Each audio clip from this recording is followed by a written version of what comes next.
Avengers Infinity War. Oh, what a movie. What a movie. Yeah, there was my first reaction to this movie when I walked out of the cinema. I thought of just a single word that could sum up the whole movie, and that was, it's bold. Bold, for sure. It's such an audacious kind of thing that they've done with this movie. So, Avengers Infinity War, what are we talking here? We're talking a really long time. The entire Marvel Cinematic Universe, which is that thing that all of your nerd friends talk about, is basically constructed. It was constructed to tell this story.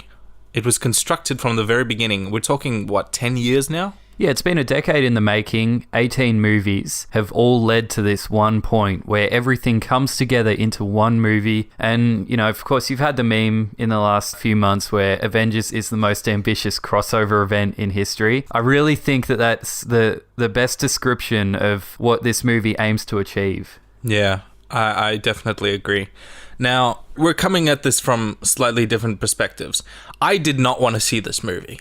Yeah, I kind of dragged you to it. Yeah, for sure. I resisted this movie, but we're also coming at a little bit of different standpoints because you've seen all the movies. I think, what are we in? What did we decide we were in? Phase 3? Yep, so this is the conclusion of Phase 3, I think. I'm not too sure. I have no idea how Marvel this works nerds, anymore. please don't comment. Yeah, we're not going to get everything 100% correct because we're just sort of sitting around talking, but we'll try and make sure things are as accurate as possible. But yeah, so this is the conclusion of Phase 3, I think, in the cinematic universe. So, you have Phase 1, which goes... to Avengers 1? Yeah, I think that's it. So for all those pedantic fans out there, I've pulled up the list of the Phase movies so we can run through them.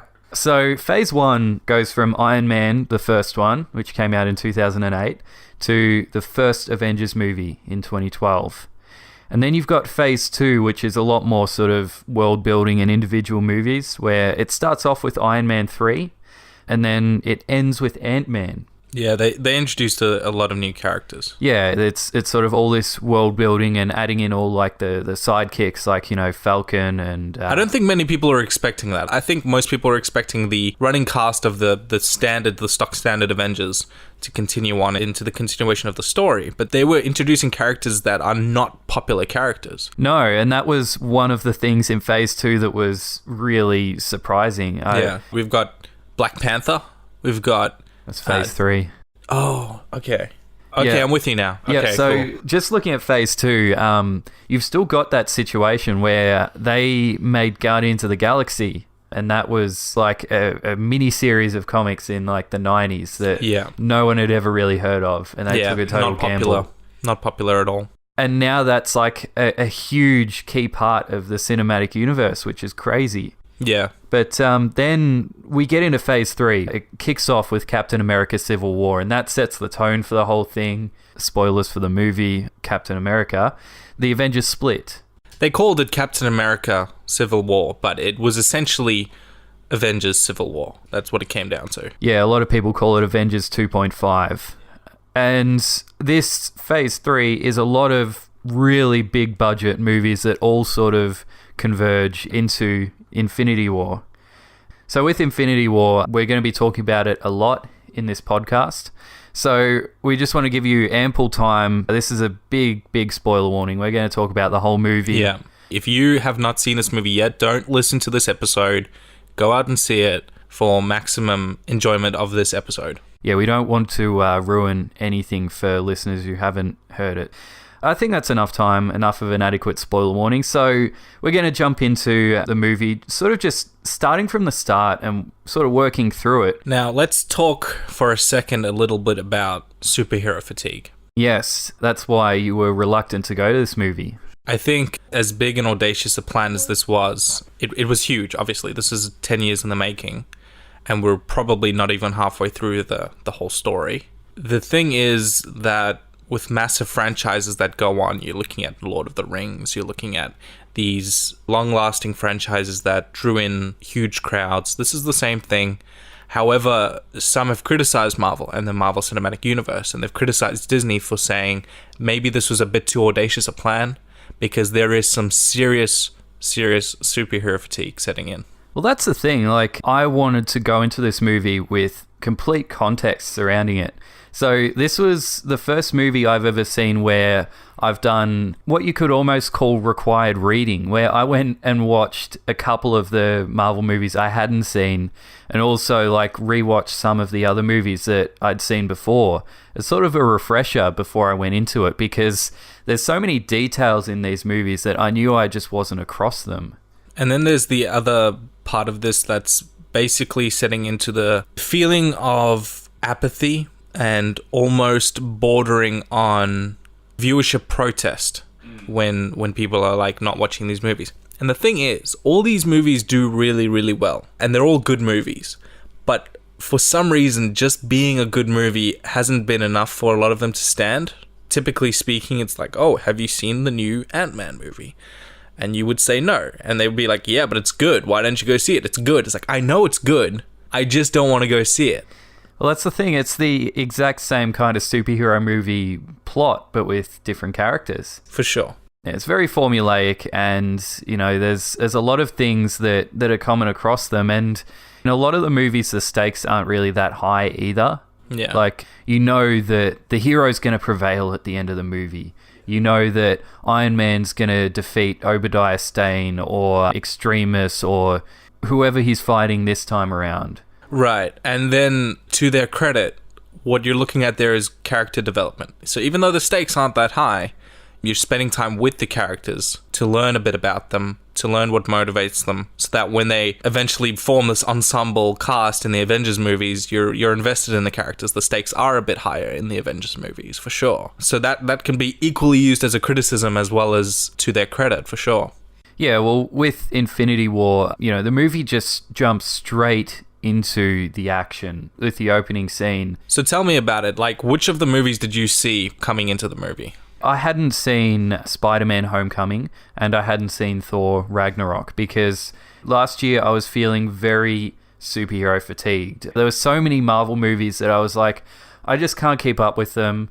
I might watch them later on at home, but I'm not interested in going to the cinemas and paying $20 to see every single one of these movies, because, you know, they're quite similar. And so those were the two that I hadn't seen before, but I rewatched like the first Iron Man movie. I rewatched the second Iron Man movie. I watched the Avengers Age of Ultron. And I wanted to sort of get a bit of the background behind me before I kicked off with this movie. I, on the other hand, full disclosure, I hadn't seen most of them. I haven't seen, to this day, I still haven't seen Captain America 1, for example.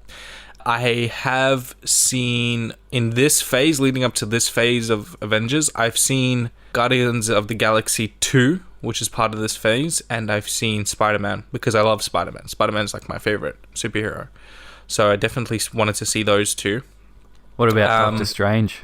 I didn't see Doctor Strange. Why not? It's such a good movie. I haven't seen Doctor Strange. I made it about halfway through Civil War. I got to the part where they had their big fight on the airplane field, and I got to see my beloved Tom Holland, and then I turned it off because I couldn't make it through the rest. It was just boring me. Oh yeah, it was kind of boring just because the stakes weren't that high. You know, you had Earth's mightiest heroes battling each other on the tarmac of some German airport. And yet they did far better than Batman v Superman. Yeah, well, that's a movie I haven't seen. I haven't seen a lot of superhero movies. I've seen all of the Marvel Cinematic Universe, but that's about it as far as superhero movies. I sort of picked one franchise that I was going to be across everything. And then DC, not so much. I've seen most of them, but not Batman versus Superman. They're definitely taking a back row seat to the MCU because their films just aren't good. Oh, for sure. And like even their attempts to build like an Avengers style thing with the Justice League really fell flat. Yeah, it was an okay movie. Like I enjoyed it, but it's not on the level of the Avengers because they seem to be panicking and trying to get like an ensemble cast in as soon as they can without a cohesive plan. Yeah. Whereas with the Avengers, you have all these really great, well-done movies that provide all the character backstory, You also have the studios to thank for that. I think Disney has done very, very well with the MCU, whereas Warner Brothers, on the other hand, has been plagued with infighting. They've been changing hands with directors. It's been a bit of a mess. And then with the movies themselves are very highly reliant on CGI. I think there's a very intense CGI component to the movies, and a lot of people find that straining on the eyes. Somebody did a study onto how many of the shots in Justice League were CG. There was like 0 scenes that didn't have some form of CG in them, which I think is to the MCU's benefit. They use that to a lesser degree, where it's not so harmful on the eyes and it doesn't hurt you so much. Yeah, and also, like, the MCU is a real creative juggernaut. You know, this is sort of an unstoppable freight train.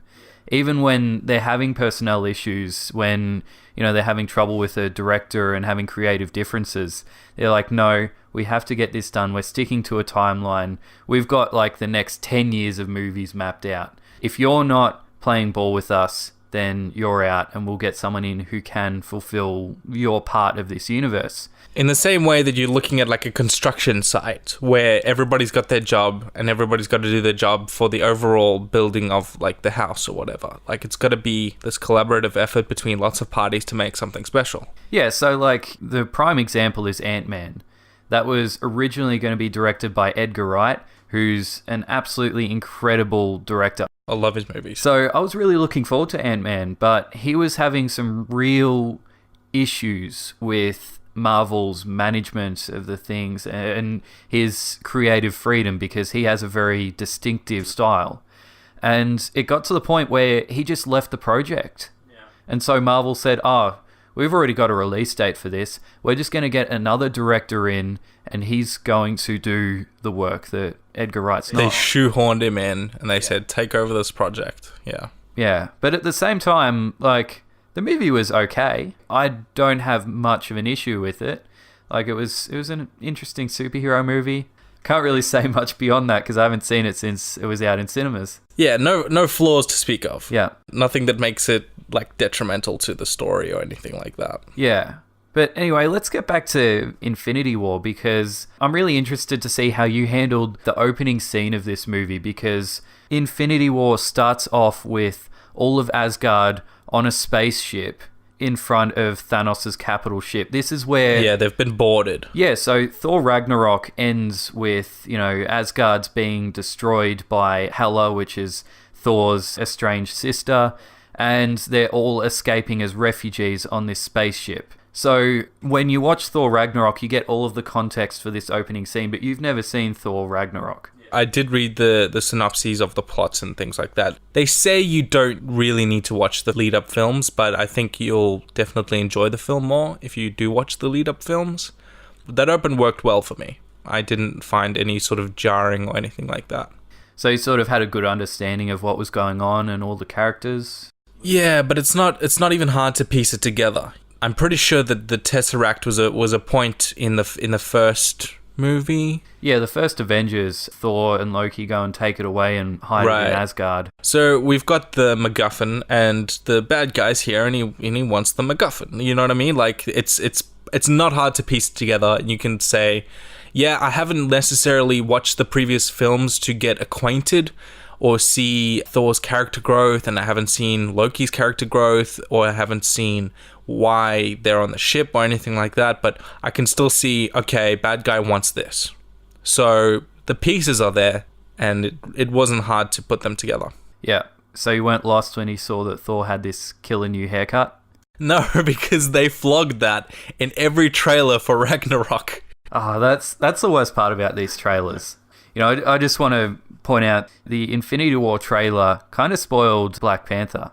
Yeah. Because the Infinity War trailer literally played as the pre-roll for Black Panther. That is so unbelievable to me. And that's fine. You know, they're promoting another Avengers movie. It's time to say, hey, there's another movie that we're going to show. But there were several characters in the Infinity War trailer that were in Black Panther. Black Panther had all these scenes where, like, you know, the Black Panther was about to be killed, or he was killed, or there was all this drama surrounding whether or not he was going to survive. Right, because he was introduced in Civil War.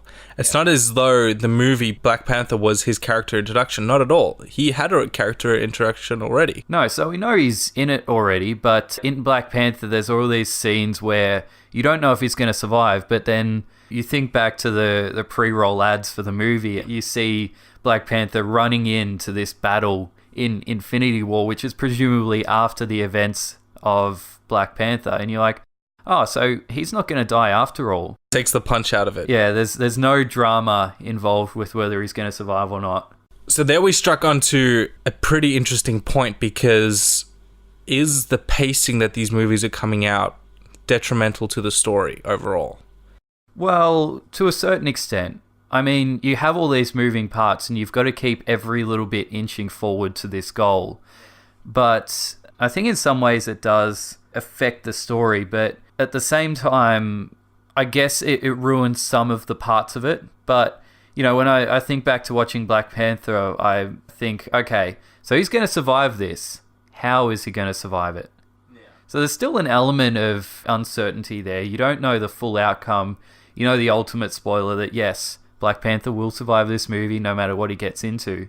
I think another point to I want your opinion on is that when these movies are being pumped out at such a high rate, it can be sort of alienating to your average viewer, because your average viewer doesn't watch that many movies per year. The amount of movies that these guys are putting out, the average viewer wouldn't even watch that many movies in their year. Going to the theater is becoming a far more rare occurrence than it used to be. It's not as big as it used to be. So there's the kind of thing where people don't necessarily want each of their 10 times that they go to the movies to be for superhero movies, whether that be, of course, MCU or combination of MCU with the DC universe or whatever. There's a lot of movies that people might be interested in watching, but the pace that they come out might be too frequent. So I think that there's an alienation of that audience, as well as pandering to the really intense film buffs and the really intense comic book nerds and the people who have literally... they're counting down the days, they're like, oh man, we've got, and then they release the schedule on the Marvel website, this movie's coming out, dropping this date, this movie's dropping this date, this movie's dropping this date, and then their trailers are released onto YouTube and then reach the top of the trending page, and it's like, it has the feel of pandering, even though it may not be, but it has that feel of all of these people who are really intense into cinema are going to watch this movie, and they're going to be watching 6 of them in a year. Because the second you walk out of any Marvel movie, you're talking about the next 3 that are coming out this year. Yeah, like we were after Infinity War. It's really not the kind of cinema experience that a lot of people like.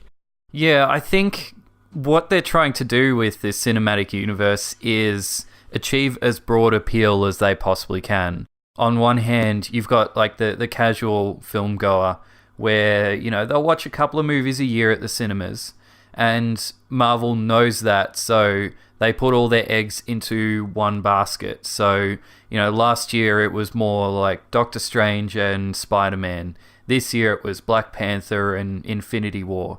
They've clearly got movies where they're a bigger deal than others, and they're the ones that Marvel's sort of banking on more people seeing. But at the same time, Marvel's got a lot of long-time comic book fans that want to see all of their heroes on the screen. They want to see their specific hero playing their role. And so they've got to appeal to all of that. I've got a sort of thought on the comic book fan idea that sort of interested me when I heard somebody else talking about this on another podcast. And they were saying basically that the idea that they're pleasing the comic book fan kind of doesn't make sense anymore these days. Because the comic book fan, even though it's a badge of honor that a lot of people wear, it's the kind of thing where it's a pop culture thing and people say, oh yeah, this happens in the comic books and this storyline happens in the comic books. Comic books have never really been that big in society, but the characters that they've produced have so thoroughly ingrained themselves into our pop culture that it's become an overarching piece of our entire society, entire Western society and beyond. You look at Superman, he's synonymous with the United States. He's like the all-American hero. He's been around since the First World War, whatever it was. And these characters have migrated out of the comic books for arguably longer than they've been in the comic books. They were being used as toys. They were being used on TV shows. They were being used in animated films. They were being used in live action films. People's careers were lived and died by superhero films. And I think that transcension of these characters, I think, is being hijacked by the so-called comic book fan. And that, I think, is a controversial opinion to have, because when I first listened to this on somebody else that I listened to was expressing this idea, it was very unpopular. It was sort of the highbrow sort of comic book fan will preach and teach about their beloved characters and their story arcs and how dare anybody else meddle with their characters. Meanwhile, do they really own them? You know what I mean? Like, there's a very big semblance of other media beyond the comic books that has diffused into the rest of our popular culture. And for many people, when they think of Superman, they don't think of the comic book character. They think of Superman. They think of him. They believe in his ideals and they know immediately what is embodied in Superman. And I think that that's quite interesting to see the way it's developed in that way, because the die-hard fans are the ones that are like, oh yeah, I've been reading the comic book since I was so young. I don't think I've ever met anybody who reads the comic books, like legitimately pulled one out in front of me and said, here, check this out, look at my collection. You know, it's such a bizarre concept to me.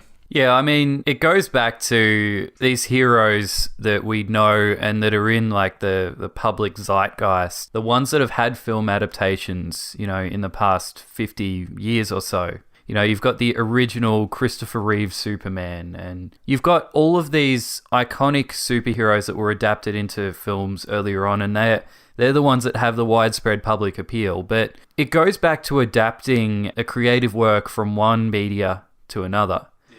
You know, like I've got friends and colleagues who read the comic books. Yeah. You know, one of my colleagues is an avid Spider-Man fan. Like, he collects some of the original comic books and all of this sort of stuff. And so I was really interested to see what he thought about Spider-Man Homecoming when it came out. And he hated it. Because it didn't live up to his, you know, ideal vision of what Spider-Man is. He was like, no, he had a drone and a parachute, and it wasn't like the comic books I read when I was a kid. But you find that everywhere. You take a book and make it into a movie, and you have the people that read the book and they say, oh no, the book was better, the characters were more fleshed out. Yeah. It's one of those things that happens when you adapt a creative work. I think also people tend to forget that what the comic books were. The comic books weren't one cohesive structure like a novel. No, there's all these different facets and there's all these different versions of the hero. Like, you have generations. Yeah, you know, you have a Superman story arc where instead of his spaceship landing in Kansas, he lands in the Soviet Union and he becomes like this, you know, Russian superhero. Yeah. There's all these different ideas of what they could be in the comic books. Yeah. And the films have to go, okay, how can we not only achieve the vision, the creative vision that we want to have, how can we both appeal to the comic book nerds and also the wider public? Right. And so there's this massive balancing act, and they seem to get most of it right across all of it, but they don't get every single part of it right. Right. I think they've probably done it better than anyone. Oh, for sure. I just think that they put a little too much money into this for a return on investment, where it wasn't necessarily just a passion project. It was saying, yeah, we respect and we love these characters. However, the conglomeration of the Marvel Cinematic Universe was, in essence, a giant cash grab. They're looking at recognizable characters. Why not write a new superhero? You know, because nobody's going to care about it, obviously. So you're playing into nostalgia over generations. However, so that criticism standing, they did it the best. They certainly did it the best, and they made some of the most successful movies of all time. So I think that that's worth their credit. Yeah, and part of that, all these superheroes being a cash cow, it means that the stakes in these movies are pretty low. But obviously, if you've seen Infinity War, and if you haven't, go watch it. We're going to spoil it all in this podcast. We come into this movie with 18 movies with very low stakes. You know, there's been one or two minor heroes killed across those movies, but there really hasn't been any kind of devastation. And so, getting back to Infinity War, like, the opening scene with the Asgard spaceship really established that this movie was not going to pull any punches, that the stakes were massively high. Yeah. Like, you have Heimdall being killed, you have Thor being beaten up, you have the Hulk being beaten up by Thanos, which was insane. You've got Loki giving up the Tesseract to try and save his people, and he gets killed anyway. Or does he? But that's a whole other point. So, do you think when they start off a movie like this, it really shows that they're going to put all of the stakes that the other movies have sort of neglected into one basket? Yeah, I think so. I think they do generally listen to criticism from their fans. One of the criticisms was that, you know, your films don't have any stakes and they are kind of fluffy marshmallow. But that opening definitely said it for me. It definitely said that, you know, the stakes are higher in this film. Although, I just would like to touch on something. The second we walked into the film, as Patrick and I met up before we went into the movie, had a couple of drinks, sat down and discussed what we thought about the film and what we thought was going to happen. And the first question he asked me is, how many characters are going to die and who are they going to be? Yeah, I knew that there was going to be someone that will die in this movie. At least one hero, because it was a massive spectacle. So I thought, okay, there's going to be at least one character die, maybe multiple. So we're going to put down our top 5 characters that are going to die. See, now, I've since learned that this was a talking point among a lot of people. I've watched a lot of reviews of this film and a lot of people talking about the dying. It had not even occurred to me that characters were going to die till you brought it up to me. Yeah. So is that something that's sort of been drilled into you by like the previous movies where all the characters survive? No, I don't think it was drilled into me from the previous movies. It was just something that I had so little interest in it. It was something that I was like, okay, people are obviously expecting this. I wonder why they're expecting this and why I haven't gotten onto it or I haven't seen the hints or whatever. But yeah, I certainly didn't think that there would be any character deaths at all. Yeah, it's interesting. Just looking back on sort of what we predicted, you predicted a lot more of the sidekick characters were going to die. Whereas I put in a couple of like the big names, the big like top superheroes. Hard hitters. Do you want to go through our predictions for what we had? Let's do it. We'll start with yours, James.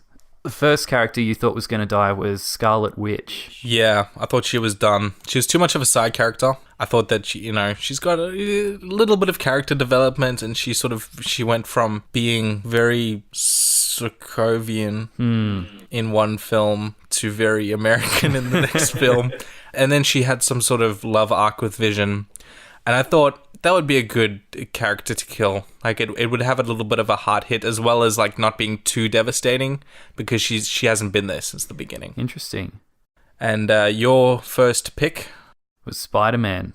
Yeah, Spider-Man. Yeah, I thought the stakes are going to be high in this movie, and that means that there's got to be one big death that they're going to sort of rally around. You said to me before we went in, you said that his father-son relationship with Tony Stark would have been a huge attractive target to hit for his death. And I said to you, no ways are they going to kill Spider-Man. No ways. That was my arrogant attitude. Well, that's the trouble. Like, they've spent so long negotiating the rights for Spider-Man between Sony and Marvel.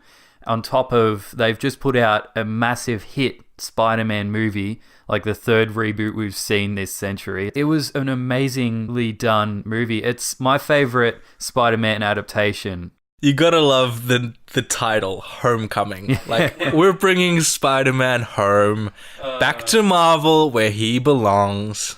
But I mean, it goes back to, and this doesn't really occur to us in Australia because it's a very American thing, but, you know, the homecoming dance and that sort of thing with high school, because that's really underplayed in, like, the other movies. Like, you know, they have actors that are, like, in their 20s playing a Spider-Man that should be in high school, whereas Tom Holland is young, he looks young, and he is in high school, and that's, like, a central part of the storyline. He is the perfect Spider-Man, for sure. And that's why he had to die.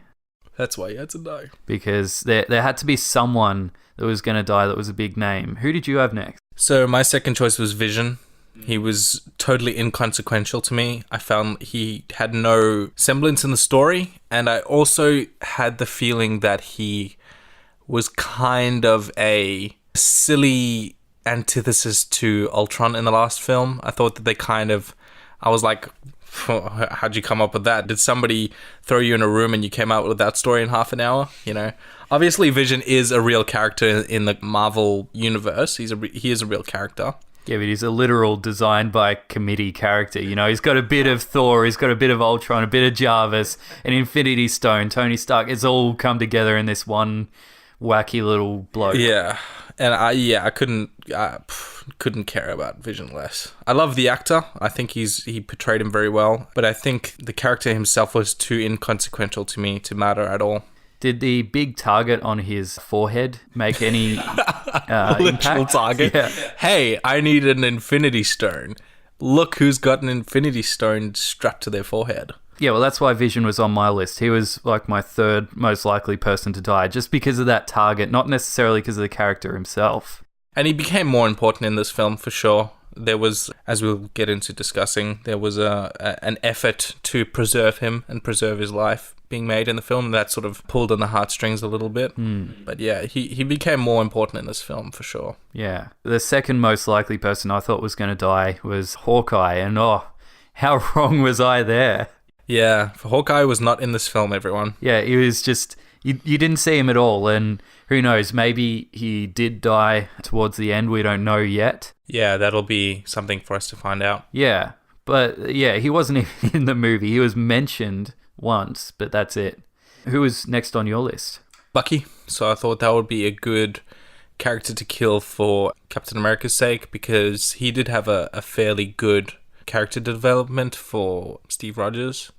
Sort of this childhood friend that he ends up being still alive, and he comes out again in, I think it's Winter Soldier. He comes out again, his reappearance. He's got that really kick-ass arm. Yeah, that's the one. He's got the vibranium arm.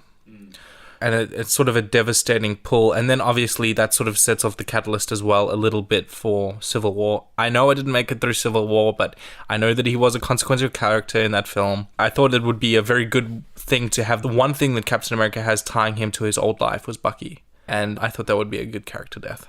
Yeah, it would have been. Next up, I had Iron Man. I think that Iron Man's character, at least from the outside before Infinity War, his character has made like a full circle. So, we started off with him in the first Iron Man. He was, this military magnate. He was selling all these weapons to the US Army in Afghanistan. He was this playboy philanthropist guy. And then, he gets attacked and he becomes this hero and he becomes this really magnanimous person. And then in Avengers, he's completely changed and he's traumatized because of he's actually gone to war and he's seen that and he's seen what's coming. Was it Iron Man 3 that he was traumatized and he was showing PTSD? Yeah, he had like vague sort of anxiety and PTSD and all of that. And that was a key part of the movie. Yeah, it was that was a fantastic character arc for him for sure. It's good to humanize these characters, considering how arrogant Iron Man is and how Tony Stark is like this big, sort of this swaggering, cocky, self-assured guy. And he for sure like changed a lot in that movie post Avengers 1. Yeah, and like after that he's become, he's gone full circle. He's become this war machine once again. He's seen what's out there. He knows that Earth needs to prepare militarily and he needs to defend Earth when the next threat comes along. So he goes back to this kind of warfare kind of mindset. So I feel like they've done a really good full circle. He's been a key part of the cinematic universe. His time's done. I'm sure Robert Downey Jr. is a bit tired of like running around in a really cumbersome metal suit all the time. Yeah, I gave you points for that because at the end of the day, how valuable a character he is doesn't really matter. It's got to do with the fact that Robert Downey Jr. is getting to that point where he's like Johnny Depp in Pirates of the Caribbean. Like he's played this one character for so long, he's become known for it, he's become synonymous with it to a large extent. And I think that probably would have made him a bit eager to get out of the franchise. Yeah, and that's probably why he's negotiating such a high wage, because he knows he's worth it, but also he's probably sick of it, but the money's like really kind of helping that. But yeah, who was your next person on the list? So my next person was Falcon, which is the black dude who flies around. I can't remember when his character was introduced. I think it was the second Captain America movie, where he was just like this guy that Captain America ran into while he was running. And he was like, you seem like a cool guy. Here, have some prototype top secret military equipment and, you know, you can become my sidekick. Yeah, and like what made him qualified to do that as well? Like, we got like this amazing weapons technology. Hey, random guy, take it. You know, like what makes him qualified? Is he like a pilot? Well, he was a test pilot. He had some credentials there, but at the same time, Captain America like literally ran into him on the street. Right.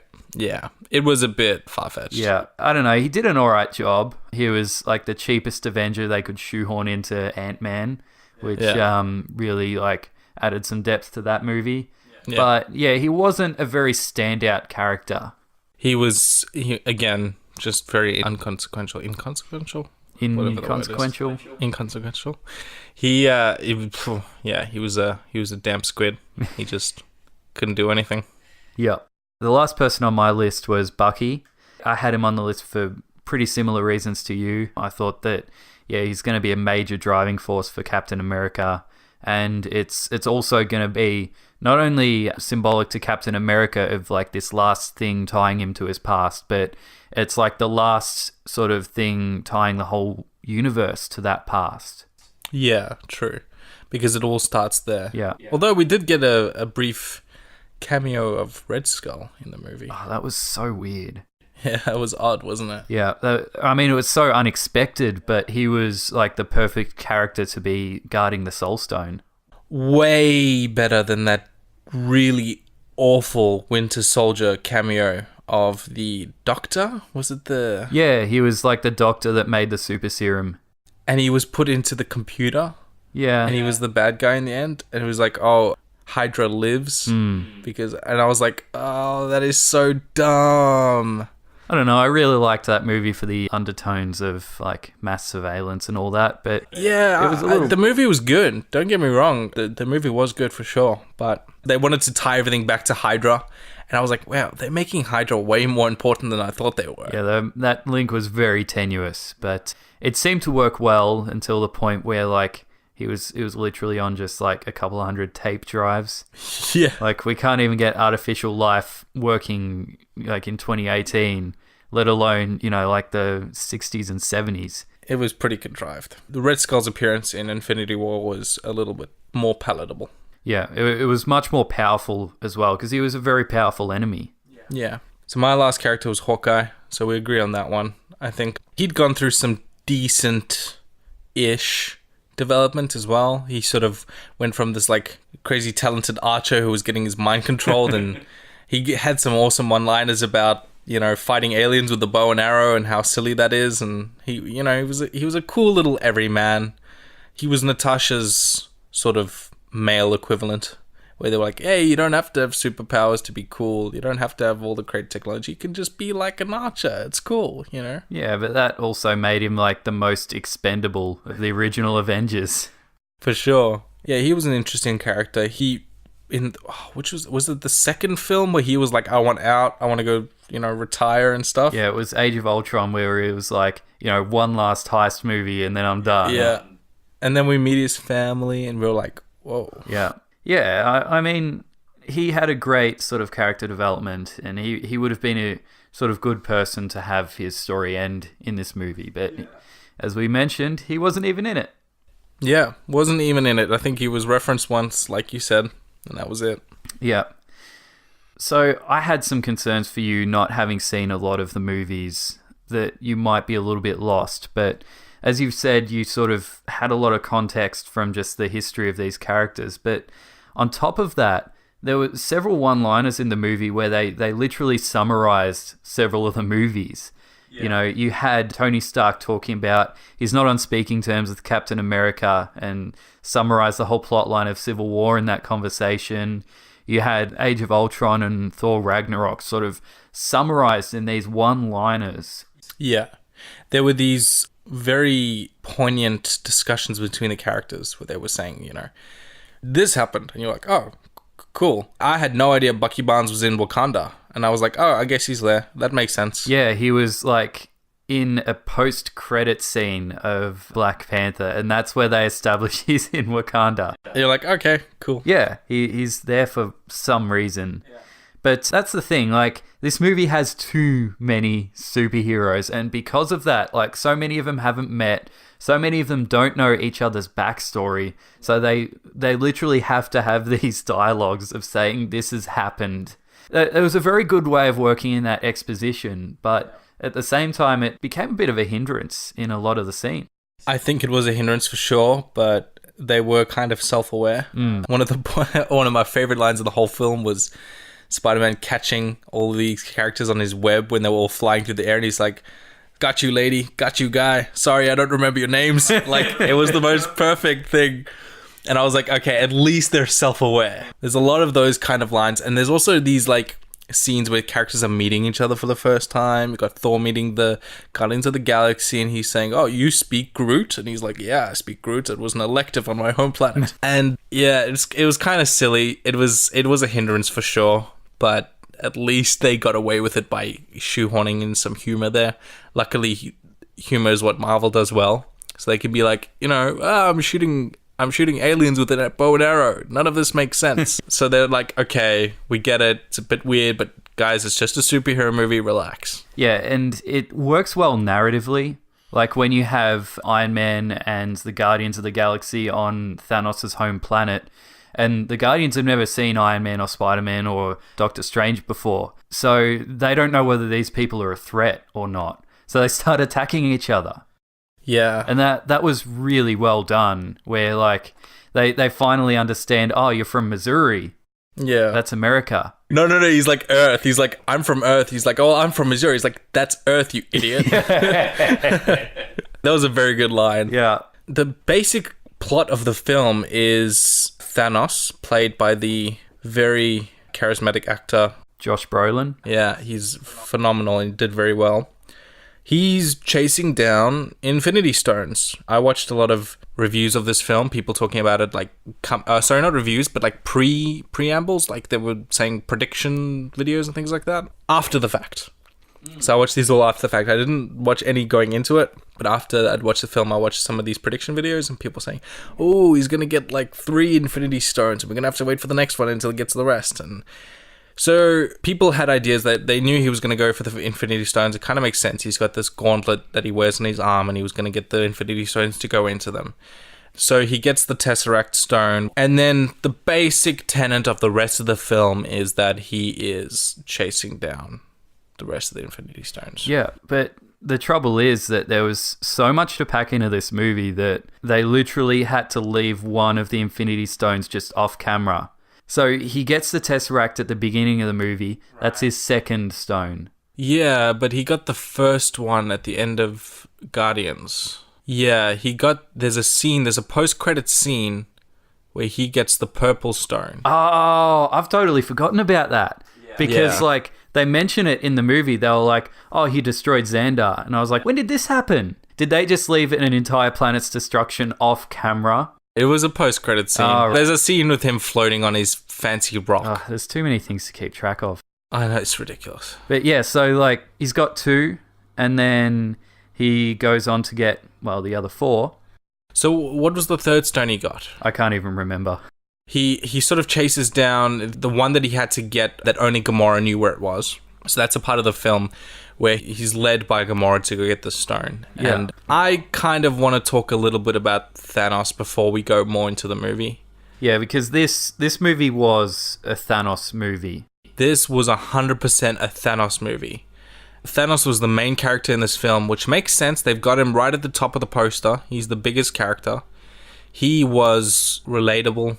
The CG was fantastic. The motion capture was really, really good. Phenomenal character development. Really, really made him identifiable and relatable. Yeah, he was hell-bent on a mission for a very specific reason.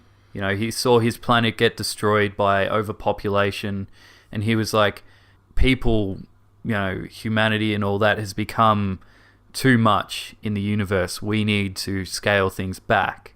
And I like the way they brought in the Destroyer of Worlds storyline, because the Marvel has tried to do this before with Fox. They tried this with the Silver Surfer. And the Silver Surfer was coming to Earth and leading Thanos, but they didn't call it Thanos. They called it the Destroyer of the Worlds. And in that movie, he was a big cloud. He was literally a big cloud. And that's back in the days when Marvel movies took a little bit more liberties with their films. Bit too abstract. It was a little bit too abstract. Very comic book movie pandering. Yeah. So Thanos was done right in this film, and they explained that, you know, he understands the science of overpopulation, and he understands that people are competing for resources, and that can lead to war and destruction and famine. And he wants to kill 50% of the universe, or the galaxy, or wherever it was. The entire universe. Yeah, it was crazy. Although, was it the universe? Because Nebula very clearly stated the galaxy. She said that they were going to destroy 50% of the galaxy. Maybe it was the galaxy. Which makes sense of the Guardians of the Galaxy, because that sort of ties in. Very staying on brand there. Yeah, but then again, it might as well be the whole universe. Galaxies are massive. So the point of this character's motivation, you know, he's just a bad guy. He wants to kill people. But he's got like a real reason for it. And then we get our first flashback scene of Thanos. Yeah, he's seen this, you know, his society get killed, and he goes and adopts Gamora from this planet he's killing. And he makes her look away as half the people are killed, and kidnaps her and takes her away and adopts her as his own. And that's the thing that most, like, pretty much all these comic book movies don't do, is that they don't show, like, the softer side of big bad evil guy. They don't show, like, his family life or any of the minutiae that humanizes the character. Marvel movies have always had weak villains. This is not a weak villain. This is the best villain they've had, and this is probably one of the best villains in superhero genres in general. He's a very well done character. He's believable.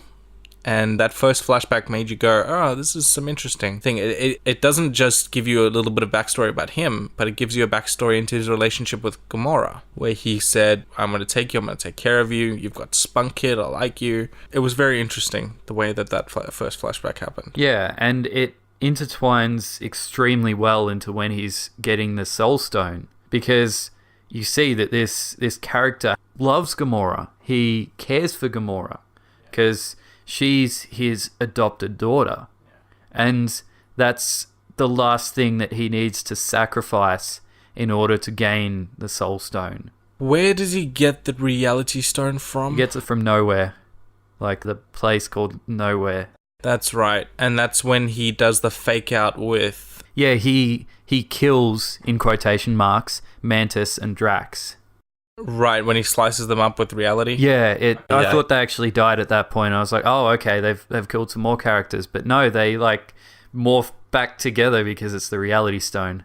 So every stone he gets, there was a bit of character development. So if we go to the Reality Stone, because I think that's pretty much the next one he gets, right? That's the third one.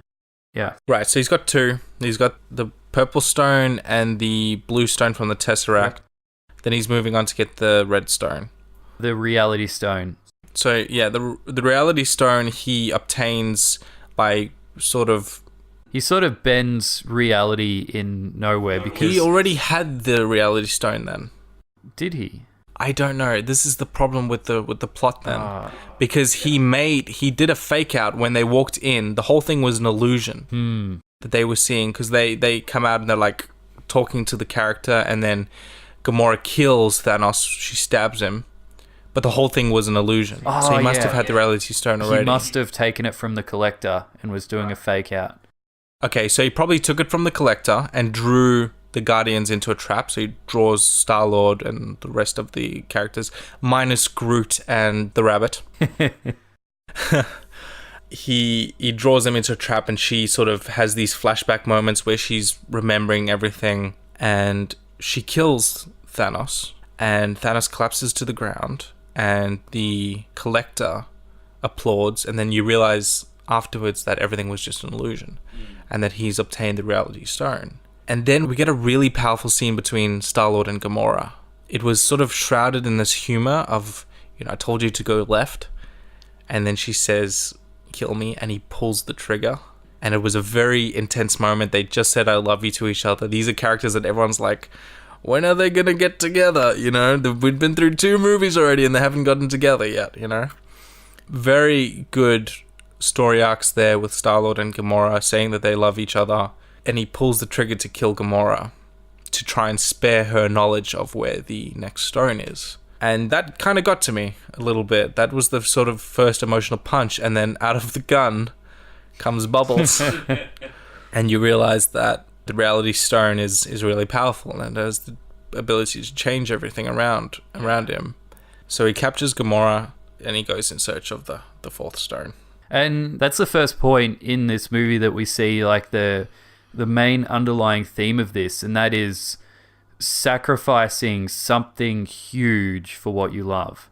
Because, you know, Star-Lord and Gamora love each other, and Gamora said to Star-Lord before they went into nowhere, if Thanos captures me, kill me. And he wasn't sure if he could do it until that point where he had a gun to Gamora's chest. And, you know, obviously it was a fake out. However, you see the lengths that people are having to go to prevent Thanos from achieving his goal. And even with Thanos's goals, you see this. You know, you have Thanos having to sacrifice Gamora to get one of the stones. Let's not jump ahead of ourselves. So we still have a little bit of Gamora story to cover. Yep. Upon capturing Gamora, he takes her to the ship and he tortures Nebula in front of her. Yeah, Nebula's Gamora's whipping boy. So the previous Guardians movie had a lot of interesting backstory to Nebula and Gamora's childhood and how, you know, they were raised fighting each other, and Gamora's quest for survival got in the way of her just being a sister to Nebula. It was heartbreaking for sure, seeing Nebula being tortured like that, and upon revealing that Gamora knew exactly where the stone was and that she would now have to take him to the stone to get Nebula's freedom. So then we get to that scene. Yes, that scene. And you see, I can't remember if Thanos was actually shedding a tear or two, but you could see the pain on his face, and you could see... He shed tears, for sure. You could see, like, this is the final thing that he has to sacrifice. You know, he's lost his planet, he's lost his people, he's lost everything except his adopted daughter, Gamora. You could see the look of realization on his face when he was told that he had to sacrifice the one thing he loved, and Gamora's being all glum and smug. She's saying, haha, you don't love anything. Yeah. So you don't get the stone. And then he turns to her and he looks at her with a tear rolling down his face and he says... Well, he doesn't say anything, does he? He just sort of grabs her arm and throws her in with a little monologue. I saw it coming. I don't know about you. Yeah, I kind of saw it coming. Like, you know, Gamora was downplaying Thanos' love for her because I don't know if it was like Stockholm Syndrome or what, but she didn't want to believe that this undeniably evil person had so much love for her. And it was brilliantly done. Yeah, it was phenomenal. And then he turns to her, and the whole thing is in slow motion. The music welled. So basically, they're on this planet. This is where the stone is. This is where she's memorized this in her head. They go to the top of the mountain where it's meant to be. And the Red Skull, who's been basically banished by the stone for his greed, to this top of the mountain to be the guardian of the stone. And he tells Thanos, you need to sacrifice something you love in order to get this stone. Because it's... What stone was it? It's the Soul Stone. The Soul Stone. You need to it's basically like sacrificing a piece of your soul. And the realization on his face when he realizes that he needs to sacrifice Gamora was pretty powerful. And he grabs her by the arm in slow motion and he throws her off the edge of the cliff. And she falls down to the bottom of the hole, dead. Dead as a doornail. And it was sad. It was sad for sure. It was incredibly moving, and definitely the most moving scene that they've ever had with an evil guy in Marvel. And it showed that Thanos wasn't going to pull any punches. It showed that he was going to stop at nothing to achieve his goal. He was serious about it. Yeah. So now he's got 4 stones. He has 2 left to go, and they're both on Earth. Explain to me exactly where these stones are. Well, the first one is the little pendant that Doctor Strange has. So he has the time stone. And then Vision, I believe, has the Mind Stone. The Mind Stone. Yeah. He was captured. He was captured by the henchman. Yes. What did you think of that henchman? Oh, he was like a cut rate Voldemort. the no-nose guy. Yeah. He was extremely powerful and he was a very effective henchman, but like I couldn't take him seriously because of what he looked like. The other Thanos cronies were so lame, but this guy was pretty cool. The action scenes that they had with him were incredibly powerful. Seeing Iron Man, Spider-Man, him, and Doctor Strange fighting each other was awesome. It was a lot of fun to watch in that first act of the film. Yeah. And he gets captured. Iron Man and Spider-Man, try to rescue him, and they get dragged up into space. A very good father-son relationship with Spider-Man there again with Iron Man, where he says, you said get him, so I'm trying to get him. And he's like, you idiot, you're going up into the atmosphere. There's no oxygen up here. And then, of course, he gives him the crazy new Spider-Man suit, which was pretty cool. Yeah. Sorry? It was meant to only protect him, but he decided to stay around and... Basically, we've got now Doctor Strange, Iron Man, and Spider-Man all on the same ship. And they run into Nebula, and they're all in the same ship, and they're going to Titan. They land their ship on Titan very badly. They crash land, and then they're sort of waiting, I think. Yeah, because the spaceship's course was set to Titan, because that was where Thanos was going to pick them up. And, yeah, it was the rendezvous point. Yeah, exactly. And they're basically waiting there. They run into the Guardians of the Galaxy, have a bit of a fight, and they sort of meet up and put together a plan. And this is where you see Doctor Strange hovering. Yeah, he's leveraging the power of the Time Stone to look into all of the potential futures.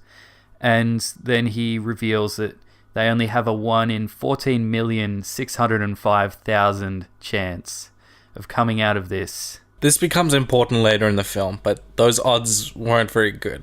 No, it's like C-3PO. It's just one of those scenes, but it's like Chekhov's gun. They've planted that seed and they've said that this is the stakes we have. And so Doctor Strange knows what's going to happen. And then Thanos arrives. Yep. And battle ensues. Again, phenomenal battle. Really, really impressive, visually speaking. Oh, yeah. Seeing these characters fighting each other was a lot of fun. We got a lot of good, clean comedy, like Marvel comedy, stuff that makes you chuckle and some that makes you roll your eyes. But it was good. It hit all the strokes on the Marvel sort of action scenes. Spider-Man did really, really well. Thoughts on the new Iron Man suit, by the way? The nanotechnology? Yeah, I like it. I mean, every movie has some kind of like technological development with Iron Man. Yeah, his suit changes in every single one. Yeah. I went back and I did a couple of YouTube clips on the first Iron Man movie, and I was like, wow, this thing has changed a lot. I take a couple of liberties with that. They were like, oh, well, he's a big technology giant. He's got to make the best suit, and it's basically morphs around him and it changes at any given point. So if one part of it breaks, he can just build it in another place and blah, blah, blah. Yeah, and it becomes a really effective weapon in this fight because he's leveraging that ability to move the nanoparticles around. So he's taking bits off his suit when the fight starts to really come to a head. He's taking bits from his suit and turning it into weapons. It was a very cool scene. It was a very cool scene to see how all the technology in the world, the biggest technology giant, Iron Man, was struggling against Thanos. He was really struggling with the odds of the situation, and the battle that ensued was pretty intense. And then we get to a point where, I don't know if you want to bring this up or not. Yeah, so it looks like they're going to overpower Thanos. Mantis is controlling his mind, and you've got all the characters restraining him while Iron Man and Spider-Man are trying to pull the Infinity Gauntlet off his hand. Which was the longest, most ridiculous, like, it's a glove, just pull it off. But yeah, they try to pull it off and it was taking a while. Yeah. And then you have Peter Quill, or Star-Lord. Star-Lord, man. And starts beating on this guy, trying to find out where Gamora is. Yeah, it's a sudden realization that Gamora is dead when Nebula says that Gamora is dead, and he loses it, which I think the first time I watched it, I was like, oh, that's a bit silly that Quill was the one that ended up raging out. But it does kind of make sense upon reflection because he just confessed his love to Gamora. Gamora didn't come back. Where is Gamora? Why is Gamora? When is Gamora? It sounds like all these weird names. It sounds like a riddle in Latin. But yeah, he's just letting his emotions get the best of him, and the devastating part of that is that it means that Thanos basically gets a second wind and he's able to overpower everyone who's restraining him, and it gets to the point where he manages to beat everyone up or essentially like throw them away. And thanks to some heroic efforts by my boy Spider-Man, they're all saved. Yep. But then Iron Man is fighting Thanos one-on-one, and it's a one-on-one Iron Man Thanos match. We've seen before, earlier on in the movie, that this doesn't go down well, even for the Hulk. So it's a pretty tough battle, and Iron Man is giving it everything he's got.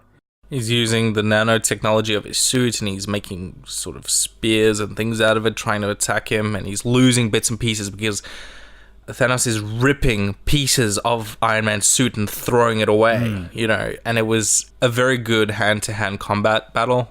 And then when it's resolved, it's done in such an incredible way because Thanos takes this huge spear that Iron Man's made from his suit and plunges it into his chest or abdomen. The whole cinema was very quiet. There was a couple of gasps, but you could have heard a pin drop in the cinema that we were in. I was shocked. I was genuinely shocked. Like I said before, I came into this movie not wanting to care, and I cared. And I was genuinely upset when that spear hit him. Yeah, because, well, it's unprecedented. This guy's a big part of the cinematic universe. He's like the central person in it. And Thanos has just stabbed him, and he's standing over this guy. He started the Avengers, Ever since the first cutscenes where Tony Stark shows up on the general's doorstep after the first Hulk movie and he says, "You idiots with your super soldier program," technology's where it's at, and that harkens back to the super soldier program being started with Steve Rogers and how that had eventually changed and eventually became Hulk. Iron Man is the catalyst of the Avengers. Him and S.H.I.E.L.D. He was the number one guy that all got us invested in the franchise, and to see him stabbed in the gut like that was just was difficult to watch. What do you think about what happened next when Doctor Strange intervened in the fight? This becomes important. Doctor Strange then tells Thanos to let him go, and he hands over the Time Stone to Thanos. Obviously, you're like, "Oh, we don't negotiate with terrorists." Like, you're thinking that kind of mentality, but of course, it becomes important at sort of a later part in the film. He had seen all the futures, and there's a scene, which we'll get back to a little bit later, that explains why Doctor Strange gave the stone over. And this is basically put the power of time in the hand of Thanos. He's got another stone, and he lets go of Iron Man, drops him into the dirt, and Iron Man lives. He closes over his wound, and I was kind of annoyed, to be honest. I was like, another fake out death, Like, I was like, it's a bit silly. That's a bit Marvel with their fake out deaths. Yeah, of course. But at first I thought that Stark was going to die. Like, this is a pretty big wound. Like, he's just been stabbed all the way through with this big ass spear. But at the same time, this guy obviously has a lot of technology, and he has a mind to say, okay, this is probably going to happen. I'm going to make up some kind of thing to sort of, provide a field dressing for my, wound or whatever. So I thought, all right, that's fair enough. And it could also lead into getting into the more comic book world of this. The nanobot suit in the comic books was originally meant to be part of the Extremis Iron Man 3 movie sort of style of thing, where the suit is actually part of Tony Stark's blood. The nanobots are actually in his blood, and that's how he controls them. So it could lead into that because he's just been stabbed all the way through by these nanobots. Right. You're sort of getting this, like, healing ability or something like that. Yeah, but I think we might be getting a bit ahead of ourselves there. But I think that it's a bit of a cop-out, but, it's Marvel. They're not just going to, like, have Tony die in the dirt after the bad guys left. Yeah. They weren't gonna Game of Thrones him. The thing is, like, I was genuinely upset by that. Like, I was affected by the death, for sure. That he got stabbed and I thought he was gonna die. And then he didn't, and then I was like, Marvel. Silly Marvel. Always making me do these fake out death things. Yeah, but then as all this has been going on, there's been another battle waging. Yeah, let's get to that. So, first of all, let's get to Thor. We're going through these storylines sort of chronologically, but they're all happening at the same time and they're all intertwined. And towards the middle of the movie, it's a bit hard to keep track of them, but they all come together pretty well towards the end of the movie. But we start off with Thor. He's basically going to this star where Mjolnir was forged, and he's going to try and reforge an ultimate weapon to hone his lightning. And he gets to the star, the heart of the dying star, and it's out. It's dead. Yeah, because Thanos has already been there, and he's forged his Infinity Glove there. And that was kind of a reveal, wasn't it? I don't think anyone knew really where the gauntlet had come from. No. Because they were like, oh, this is where the Infinity Gauntlet was formed. And then in repayment for that, he would allow one of the forges to live. And then obviously destroyed the rest of it. That sort of brought it a little bit home for me. It sort of intertwined the universes together a little bit, which I think was pretty good. What did you think about the lone blacksmith that was left? I think the whole cinema laughed as soon as they saw him. It was a great reveal. So who played the... So it was Peter Dinklage, who's, he's a dwarf. He's a relatively short guy, and he's known for playing parts like that. And so, he was a dwarf at this Heart of the Star who's the galaxy's best blacksmith. He's really great, but, he's like 30 feet tall. He's the world's biggest dwarf. It was great. It was so weird, like, seeing him and be like, oh, that's silly. Anyway, it was funny. It was genuinely funny. But I did roll my eyes quite a lot. I was still that first 2 acts of the movie where I was like, why am I here? Why am I watching this movie? Why are they putting in Peter Dinklage in here? This is so stupid. It was a great sort of sequence of him putting together this weapon and, getting the heart of the neutron star relit and getting the blacksmith forges fixed. I find it a little contrived that Thor and Rocket managed to get the star ignited again using a little escape pod. Yeah, it was pretty tenuous at best that they managed to find their way to this star just in an escape pod, but... Again, they were a little bit self-aware. They were like, how are we going to get this thing started? He's like, well, I'll get it started. And and it's kind of a comical scene. Yeah, I mean, it gets even more absurd when, like, the star, I don't know, aperture thing closes again, and he's like, oh, I've got to manually hold it open. Did you have to put that in? Yeah. I mean, you could just get like a steering lock or something and like tie the two ends together or something. Just get like a really big surgery stint. You know those ones that hold the body open while doctors are doing surgery? They're on a forging planet star thing. They've got to have some scrap metal lying around. Sure. Stick a hunk of metal in it to hold it open. Tony Stark put this suit together in a cave with a box of scraps. Oh, but then they had to have Groot stick his arm into the hammer because Thor has been hit by a dying star and he's dying. Oh, Thor's dying. Oh, he's on the floor and we have to give him the hammer so that he doesn't die. Yeah, but it's an axe now. Yeah, it's a hammer axe thing. And they were like, oh, we need the handle. Where's the handle? And they got 2 bits of metal sitting on the floor and Groot sticks out his hand and cuts off a bit of his arm to make the handle. And I was like, oh, Marvel. Yeah, but it worked. It saved his life, didn't it? Yeah. I have some questions about that towards the end of the movie, but we'll get to that in a sec. So Thor's now got his weapon, and it's so powerful that it can summon the Bifrost. So he can literally teleport between worlds now. We'll get back to him in a sec. Let's jump across to one of the other dozen or so storylines that are throughout this movie. Now, we've got the second battle on Earth, and that's in Wakanda. And you were telling me before we recorded this podcast that you didn't know why people were really here in Wakanda. Yeah, I was like, why are they going to Wakanda? This seems silly to me. Yeah, and that's one of the things that they really did poorly. Like, they've managed to sort of shoehorn in all the exposition quite well to this point.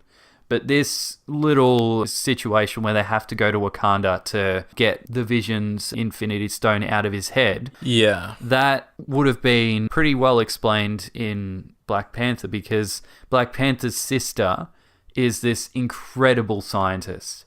And that's a pretty key part of the movie. That's why, T'Challa has this kick-ass suit, because it's made by his sister. So, that's something that they failed to explain a little bit. Yeah, I was sort of thinking that they were giving this role to a minor character because they wanted to have the battle in Wakanda. But if I would have watched Black Panther, I would have realized, okay, she's a scientist. They need to find some way to take the stone out of Vision's head while preserving his life. She was the only person in the world who was sort of able to do it. And also an ally of the Avengers. Yeah, and in a very fortified place.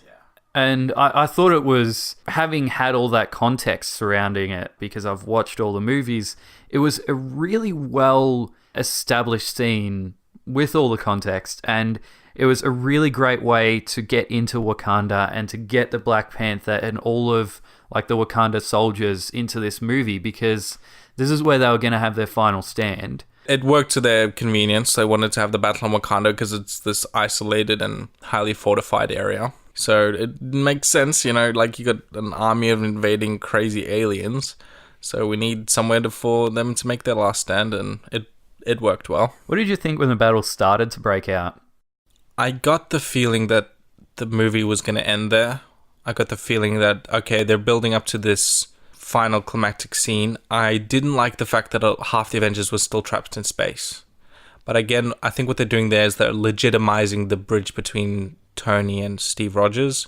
They were saying, these characters, we're not going to see them getting along yet. Geographically separated, you got half the Avengers on Earth, half the Avengers in space.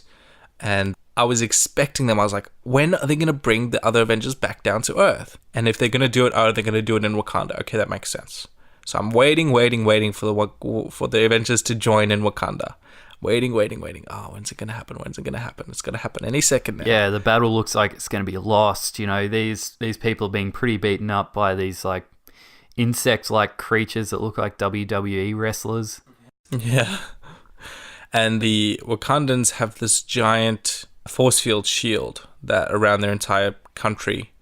And the aliens can't get through it, but a lot of them force their way through it and end up getting decapitated and bisected in two and a lot of these things, but they start breaking through. The visuals are amazing. Yeah, and it was a really well done fight. However, I didn't like how often they cut away from it. Yeah. They sort of had to, because the movie is just having all these plates spinning on sticks. Yeah. And they're trying to juggle them all, and so they don't lose one of them, they've got to go back and spin it up again. So they sort of had to do that. But at the same time, we never really had a defining, that's got the whole undivided attention, except towards the end. I 100% agree. And that really irritated me when you had Thor with his new axe, which was called Stormbreaker. He returned to Earth. Yeah, so it's going pretty badly for them. You got very low-level Avengers that are on Earth. You got the Wakandan army doing the majority of the fighting. And then you've got, Steve Rogers, you've got you've got Captain America, you've got Black Panther, you've got Hulk, but he's in his suit because he can't Hulk out. You got Tasha, Black Widow. You've got Scarlet Witch, but she's not even present. She's not even on the battlefield. So she's the most powerful character there. She's not even on the battlefield. No, she's standing guard with the Vision. Yeah, so her and Vision, who are the most powerful characters that they have, are not fighting at all. And then you've got Falcon sort of above head, trying to bomb everyone and trying to help out as much as he can. But they're losing. They're doing really, really badly. And then the battle turns when the Guardians and Thor come down to Earth. Not all the Guardians, just Rocket and Groot. They come down to Earth and they start kicking ass and taking names. You got to see Thor's axe in action. He's doing really, really well, and they're making a little bit of progress. They're actually starting to win a little bit. Yeah, I was like, hell yeah, this is such a good scene. And I was waiting. Okay, we've got these 3 separate storylines. 2 of them have joined. Awesome. When's the third one gonna join? That's what I was thinking. And of course, they had to keep cutting back to them. They had to keep cutting back to Iron Man and Doctor Strange and Spider-Man because they were still on this other planet, and we're still not getting the full brunt of the battle that's going on in Wakanda, in the same way that the first Avengers movie had that giant battle sequence at the end of the movie. That's what we needed in this film, and we didn't get it. No, but maybe they're saving it for the next Avengers movie. It seems as though they're going to be pretty much intertwined. So we cut away from that battle sort of shortly after Thor is like kicking ass and taking names, and you go back to Titan where this whole altercation happens and Thanos gets the time stone.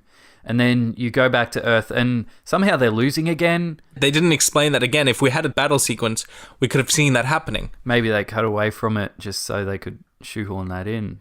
Conspiracy it's theory possible. hashtag. It was good. And then you had Thanos join the battle.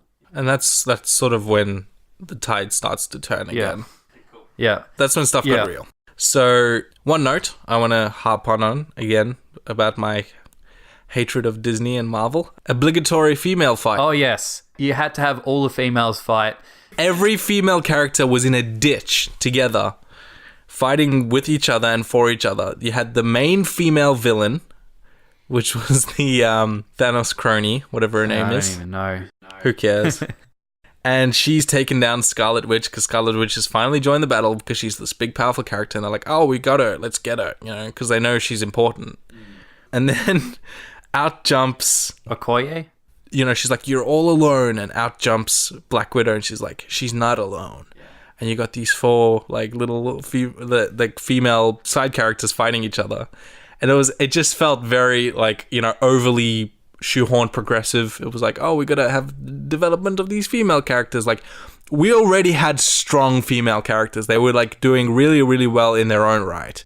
And it just felt a little like, oh, come on, Marvel. It was really Did you really contrived. have to? And it was very contrived. then like it contributed to things starting to really fall apart because Scarlet Witch isn't guarding Vision. So they can just go and like take Vision, and they were there the whole time. They were just waiting for Scarlet Witch to leave. Exactly. And now that Vision's starting to be attacked, he can't be there to try and have the stone taken out of his forehead.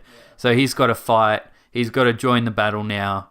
And that's the last thing that they wanted. I did want to kind of mention lack of hulking out. What thoughts? Well, it ties back to Ragnarok. It was a big point in the movie where Bruce Banner and Hulk were sort of at odds with each other. Yeah, there was really big development with Hulk in that movie because, like, obviously we haven't seen him since the end of Age of Ultron where he flies away in the Quinjet, and somehow he, like, flies away to this, like, junk planet. Scrap collecting planet. Yeah, these terrestrial airplanes that they've got in these movies can, like, fly into outer space or whatever. And they're apparently they're not in the galaxy. They're between galaxies, which is where all the homeless people end up. Yeah. Which I thought was like, oh, come on. Yeah, it was a bit ridiculous. It's all the black market people and all the, like, gamblers and, like, they're doing, like, the space version of cockfighting. It's like gladiatorial games. Yeah, but that's the thing. Like, he'd been the Hulk for 2 years. And he managed to, like, return to normal because he heard, like, Natasha's voice. And basically, he didn't want to Hulk out again because he wasn't sure if he could return to Bruce Banner. And then, like, he sort of had to at the end of Ragnarok. And then he gets, like, his ass kicked at the start of the movie. He gets beaten up at the start of the movie. Thrown back to Earth into Doctor Strange's house, which is interesting. I don't know why they put him in Doctor Strange's house. They had to, like, throw them together somehow. Was he bifrosted away? Yeah, he was. I think Heimdall bifrosted him away. Okay, so if Heimdall did it, that makes sense because Heimdall can see everything. It makes sense to send him to where the next Infinity Stone is to warn Doctor Strange. That kind of makes sense, but they didn't explain it. No, but there's no time to explain. Just get into the fighting. Yeah, get him to Doctor Strange's house. Yeah, and so like it became a real like funny point of this movie that the Hulk didn't want to fight because Bruce is trying to like suppress him or like have him essentially on demand. Which I thought was pretty cool. Yeah, and it meant that he just like took Tony's Hulkbuster armor and got to fight in that. It is Hulk light. Yeah. And he makes a point. He's like, this suit beat Hulk. It's more powerful than Hulk. And everyone's like, yeah, but we want Hulk. I did like the throwaway line where Bruce is like, listen, Hulk, buddy, I know you like coming and making these dramatic last-minute entrances, but I could really use you right now. I like that because it's a feature of every single movie Hulk's in. He does this last minute Hulk out right at the end of the movie or right when he's needed. So it's good to see them being, again, self-aware. Yeah, but what do you think of sort of the final little section of the battle between Thanos, Scarlet Witch, and Vision? We're in the end game here. Drawing it to a close. I think I felt that I wasn't 100% invested yet. I thought it was getting a bit tense and I wanted to see the characters succeed. But I thought there'll be some sort of Deus Ex Machina, or they'll be able to get Iron Man back to Earth or something like that. Something will eventually turn the tide in their favor. But he rips through them. All the Avengers sort of figure out that Thanos is back on Earth and they attack him. So you got Iron Man attacks him, Bucky attacks him, I think even Falcon attacks him. Yeah, everyone's hoeing into this guy because they're like, we can't let this guy win. He's got 5 of the stones. If he gets to the Vision, if he gets that final stone, he's won, and we're all lost.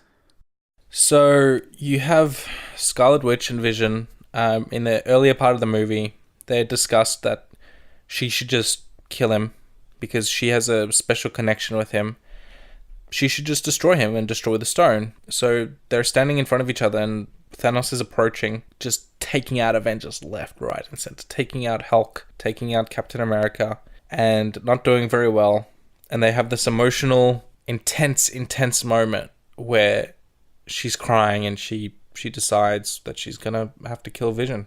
Again, it's a huge sacrifice in order to be victorious, in order to save the planet, save the galaxy. Yeah. And she finally realizes it. So she starts having to rip the stone out of his head and destroy it with her powers. Yeah, it was very sad. She sort of rips the stone out and destroys him, and he explodes, and there's this massive ricochet, and it looks like it's all over. She's devastated. She's on the floor. She's crying, you know. Thanos has turned this horrible, dead, sort of dark grey. And he walks straight up to her and he consoles her. He says, I know it's sacrifice. I've had to sacrifice too. He doesn't seem devastated at all. He doesn't care. And this is where the final act of the film closes, because he sort of enacts the time stone, reverses time a few minutes, and gets the stone undestroyed from Vision's head, kills Vision. Vision becomes this grey, awful, yuck colour with no life in him, collapses to the ground, and he's now got the last stone, and he puts it into his glove. And everyone stops, and it's just total disbelief, because here Thanos has won. He's got everything that he's been fighting for so long to achieve. It was shocking, for sure, to see him die like that, and a bunch of the other characters converge on the scene, realizing that Vision is dead. They see his limp body there. It's very sad. It's quite emotional. But the day is not yet won, because was there another battle after that, or was it basically just Thor attacking? Yeah, Thor jumps in and he attacks with his new axe, and he brings the axe into Thanos' chest. And we're talking a big attack. Yeah. Thor is descending with his eyes glowing, lightning all around him, this glowing axe beating down from the heavens, and he throws it straight into Thanos' chest. Thanos cannot stop it. And it goes straight into Thanos' chest, and Thanos starts coughing up blood, and he's dying. Yeah, it looks like he's done. As he gets stabbed, he has a flashback, and we think he's in this heavenly realm, and he's completely, I think he goes back to that planet where Gamora died, but it's otherworldly. It's filled with water and stuff like that, and all he sees is Gamora at this shrine from a previous memory. And she says, did you get what you wanted? And he says, yes, I did. I've accomplished my goal. And she says, at what cost? And that's where it ends. And he comes out of this heavenly realm back to reality, and he looks up at Thor. And he says, you should have aimed for the head. And then he does, this is what they're calling it. If you watched any other reviews, they're calling it the infamous snap. It's a callback to an early part of the movie where Thanos is describing his motivations, and he says, I just want to be able to accomplish my goals by snapping my fingers and killing half the universe. And he snaps his fingers. And then he disappears. just like that. And right after the snap, you see, I think the flashback happens right after the snap. And then when they come back from the flashback, his gauntlet is all broken. It's like rusty and old, and the jewels are glowing less brightly, and it's melting in his hands. The gauntlet itself has been sort of half destroyed by his action, which is kind of a metaphor for what happens next, that the whole universe has been half destroyed. Yeah, but we don't know it yet. Yeah, we're not aware yet. Because after that happens, Thanos disappears, and everyone's looking around at each other going, what just happened? Yeah. Where's he gone? Is it over? What happens? And then, you start to basically see, who was the first character we see? Was it Bucky? Yeah, so the frame turns to Bucky, and he's looking at Cap, and he starts to feel ill. Yeah. And then he starts to fade away into ash in the wind. And there's no redemption moment. There's no I'm bleeding on the ground from a movie. You know, you got a movie where like a main character dies or a side character dies. You got like, oh, I've like been shot and tell my mother I love her. None of that. He just fades away into blackness. Yeah, and it's all over in 3 seconds. Yeah, like he's halfway through a sentence. He's saying, you know, Steve, I don't feel so good. Yeah. You know. And then I think it was... Do you have the character deaths in order? Yeah, the next one was Black Panther. The camera work. Oh. I have a point on this camera work. They're following Black Panther, and you can just predict what's going to happen. You're like, damn it, he's going after Okoye, and he's like trying to help her out of the ditch because she's injured. You know, he's trying to help her, and he says, come with me, we're not going to die here today. And the camera follows him, and the camera is setting you up to think that she's going to fade away as he grabs her hand. As the camera turns, it focuses on her face at the precise, perfect moment that he's reaching out, grabs her hand, and he fades away and dies. And her face turns to absolute shock and tragedy. And we're feeling the same thing she's feeling. Got the same expressions that everyone in this packed theater has. We were all expecting... That was brilliant camera work and brilliant storytelling, because we were all expecting... Damn, this is like really big for him because his best, like his second in command is going to die, and then he dies, and you see her, and we're left with this gut punch. It was horrible. You could have heard a pin drop in the cinema. It was just quiet. There was no music in the background of the scene. It was just the sound of this gently floating away ash of these characters who were turning to ash. It was powerful. I mean, it's absolutely devastating. And at this point, I was in complete disbelief of what was happening. And it never even occurred to me that this was half of the universe being destroyed. At this point, I thought, oh no, there's some people who are fading away to ash. What is happening? It didn't even occur to me that Thanos has actually destroyed half the universe, and this is a process of it happening. For me, I think the biggest shock was that half of our Avengers were going to die. Because when he says half the universe is going to die, you think, oh, well, that's tragic. But then it doesn't occur to you, that means half the Avengers are going to die. It's half the people among us. It's not like half the left half of the galaxy is going to die and the right half is going to be fine. Yeah, it'll be random and disparate. And our characters aren't wearing plot armor in that point. No one is safe from this attack. Which we found out shortly after Black Panther. Yeah, you know, it goes back to where Thanos was, and Groot's there with Thor. And Groot is, you know, it's everyone's favorite character. He's so adorable. And we see him fade away. With Rocket watching. Yeah. That's the hardest part, seeing... You know, these characters' best friends watching their characters fade away to nothing. And then there's the next one. You know, as Vision's lying on the ground, you know, this grey husk of whatever Vision was made of, you see Scarlet Witch. Yeah. You know, she's fought so hard to try and defeat Thanos. And she failed. Yeah. And... after all of that, she fades away to nothing. Is that all for Earth? No, there's more. The last one on Earth was Falcon. He's a kind of forgettable character, but at the same time, it really rounds out a solid amount of heroes. They're dying. It's this big, impactful moment where you're like, side characters, main characters, they all die. What happened to Cap? He's still there. And then we cut to Titan, Thanos' former home world. For a split second, I had this feeling that they were safe because they weren't on Earth. And then I realized that it was the universe. And I was like, oh, don't tell me a bunch of these characters are going to die. I was like, thank goodness they're safe. But before anything happens, Tony looks to Doctor Strange, and Doctor Strange looks at Tony and he says, oh no, he doesn't say anything yet.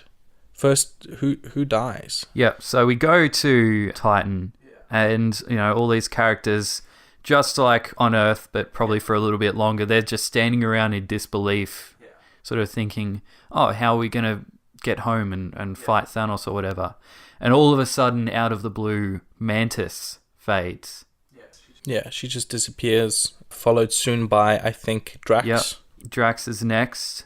And then, this was a pretty big gut punch, was Peter Quill. Yeah, Peter Quill had this look of hopelessness in his eyes. He went from being this stoic, charismatic, cocky, arrogant dude, and then all of a sudden he's like, hey man, I don't feel so good.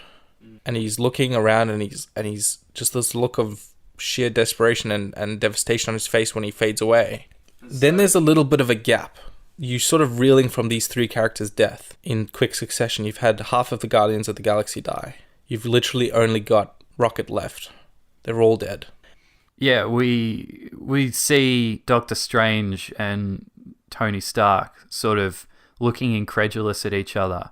These are characters that have clashed pretty heavily over the course of the movie because they're both, intelligent, they're both rather overconfident, and they're seeing something that they can't overcome.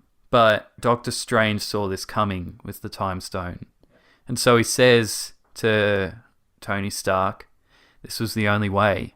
And then you start to realize that he'd seen in the future that there's 14 million whatever % chance, and the one time that they win, this was the way.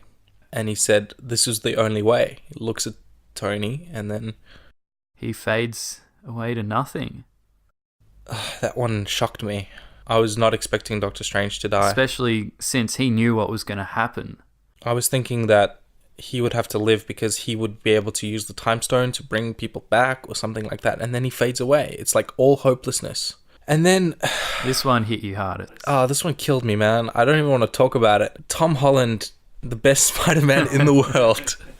This young kid who we've seen develop this strong relationship with Tony Stark, and I was like, oh, thank goodness they're not going to kill Spider-Man, because Spider-Man's got his own movie coming out. I was like, thank goodness they're not going to kill Spider-Man. And then Spider-Man says, Mr. Stark, I don't feel so well. Mr. Stark, I don't feel good. And he collapses into Tony's arms and cries and says, I don't want to go, I don't want to go, I don't want to go, I don't want to go. And Iron Man is shushing him, saying, it's okay, and flops to the ground, and Spider-Man fades away. And it's a particular gut punch for us as the audience, as well as Tony Stark. This is his kid, like an adopted son almost. Took him under his wing, he'd made him an Avenger. Yeah, I cried. I shed a tear for sure in the movie. Anything makes me cry for sure. Like I'll blubber at anything. So take that with a grain of salt. But yeah, that killed me. Oh, it was by far the most emotional scene of the entire movie, because he's a high school kid. He's like 16 years old, and he's somehow got caught up in this interstellar war, and he's really cocky. He wants to try and help, prove himself, and all of a sudden, you see this kid who's got in over his head, and he doesn't want to die. Teenager, he's at the beginning of his life. He's got so much ahead of him. Yeah, this is not what he signed up for. And his desperate attempts to, I don't want to die. I don't want to die. I don't want to go. I don't want to go.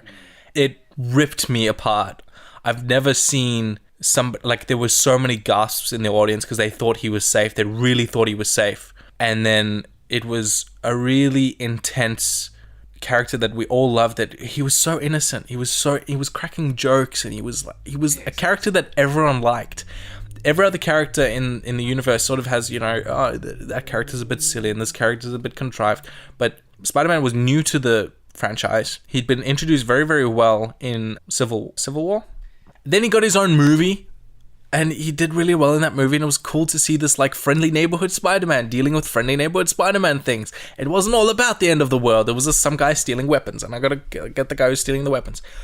Very small time crime, very like personal, meaningful relationships. This father relationship, he's lost his Uncle Ben and he's building this father relationship with Tony Stark. He's a brilliant actor, he's a likable kid, and he fades into nothingness saying, I don't want to go, I don't want to go, I don't want to go, in Tony Stark's arms. Killed me, man. I couldn't handle it. Just the shot of, like, you know, Tony Stark's grabbing Spider-Man by his hand and trying to say, it's okay. And he's still trying to, like, grab at the ashes of Spider-Man as he's fading. He's holding onto him, trying to grip him, trying to save him. And he fades into nothing. And the only people left on that planet is Nebula and Tony Stark in isolation on Titan. And the movie sort of ends. You sort of go to this pristine village on a mountaintop cottage. And Thanos appears there. And he sort of sits on the porch during sunset. And yeah, he's done. Small smile crosses his face. Sense of accomplishment, but a reluctant smile. It's more of relief. It's not quite happiness. It's more like a sort of a peace, but a peace that has happened with immense sacrifice. He knows the weight of what he's done, but in his mind, he's succeeded. And that's where the movie ends. The movie ends. Everyone's waiting in the cinema, our cinema. We were sitting there waiting. What's going to happen next? How are they going to end the movie? And it ends. And everyone was just silent. I've never, I've been to a few movie premieres and everyone's been like, oh, hell yeah, this is a great movie and all that. But I've never been in a movie where when it ends, it's just, you could hear a pin drop. It was so silent. Like, we went there on opening night. In IMAX, large cinema. Yeah, it was packed. There were hundreds of people there, and they were all just staring at the black screen with the credits rolling, just in disbelief. Not a single person got up from their seats to leave. They were in shock and disbelief. Some people were like texting. Some people were like chattering a little bit as the credits rolled, thinking, what's going to happen next? Is there going to be a post-credit scene? We were just in disbelief that the movie was over. We're in complete disbelief that the movie was over. Yeah, you said to me that you thought that was the end of the second act. Yeah, seriously. I sat down and I was like, I thought that was the second act. I thought we still had like half an hour to go. I was devastated. Absolutely devastated. Even after all that, they didn't even give us a mid-roll credit scene. No. What we got was, spoiler alert, people, seriously, if you've listened to the rest of this and you're not going to see the movie and you want to stay fresh, please, you got to watch the credit scene, the post-credit scene. It does do a little bit of an explainer. If anyone was sort of hoping for some hope, basically that's what the end credit scene gives us. Yeah, it's also, another sucker punch while we're down. Yeah, we get this sort of cold open with the voices talking. Someone's driving along a street. New York City. Yeah, I think it is. And we find out, there's like a car crash and, there's sort of, you can hear that things are happening outside of the car that isn't what would normally happen in a city. There's people screaming and stuff like that. So the characters get out of the car and it's Maria Hill and Nick Fury. Are two S.H.I.E.L.D. agents that disappeared at the end of Avengers. Yeah, and they're all like, they're looking around them as though, what's happening? They were talking about trying to locate Tony Stark after the invasion of New York, and they can't find him. And so this is bizarre what's happening. They turn behind them and there's a helicopter crashing into a building. People panicking. There's driverless cars. It's just these overturned car accidents where people are like, oh, are the driver's okay? And they're not in there. And then Nick Fury turns to Maria Hill and she starts fading. Yeah, that was pretty horrible to watch. And so Fury was like, oh no, something bad is happening. And he's running back to his car, fumbling in his jacket for something. And he pulls it out just as he's about to fade, and we don't know what it is yet. He's like holding it up. We can't see exactly what it is, and he starts fading. And he's like, Yeah, they got that Samuel L. Jackson classic line in, which kind of made people chuckle a little I bit. really enjoyed that, and it was a very, very good PG way of throwing that in there. Yeah. But then the camera turns to this little device that that Fury was holding. And it's revealed to be a 90s beeper. Yeah, he was summoning someone, and the logo pops up on the screen, and it's Captain Marvel. Yeah, it's Captain Marvel's logo, and we're thinking this is like a pretty good setup for the next film. Yeah, all hope is not quite lost. I mean, we've lost, a huge amount of people, but there is hope. We're probably going to end it there.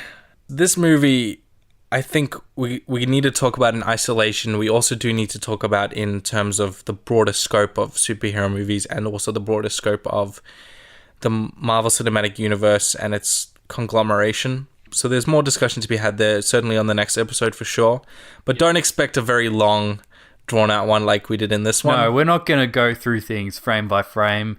We'll touch on a few things, like where this universe might be headed, or... This is not a movie review podcast by any means. We're definitely not Roger Ebert. So we sort of decided to touch on this because it does blend a little bit into what me and Patrick are interested in. We're interested in the world of media, and we're interested in the world of sort of creation and art and that kind of thing in film. So this is sort of it's a good topic for us to get into, but we're not going to be a movie review podcast by any means. Definitely not. But, this movie it's an experience, and I think it's like an experience that you can only really get the gravity of it just once. And, we really were kind of shaken by it. It's an ambitious project. It's a 10-year project in the works. To their utmost credit, they did a fantastic film. They took on criticisms that they were given for lack of stakes in all the rest of their movies, and they raised the stakes. It was a phenomenal movie. Please go see it. It was really good. Even if you're not a fan of superhero movies, it's very good. Yeah, I mean, IMDb doesn't lie when it says that it's a 9.1 out of 10. I don't think any superhero movie's got a score that high yet. Maybe Dark Knight. Oh, yeah, that was a pretty good one. Not a traditional superhero movie, but... Yeah, I mean, you've got to go see this movie. It's a whole experience in and of itself. But if you haven't seen this movie and you've listened to this whole podcast, shame on you.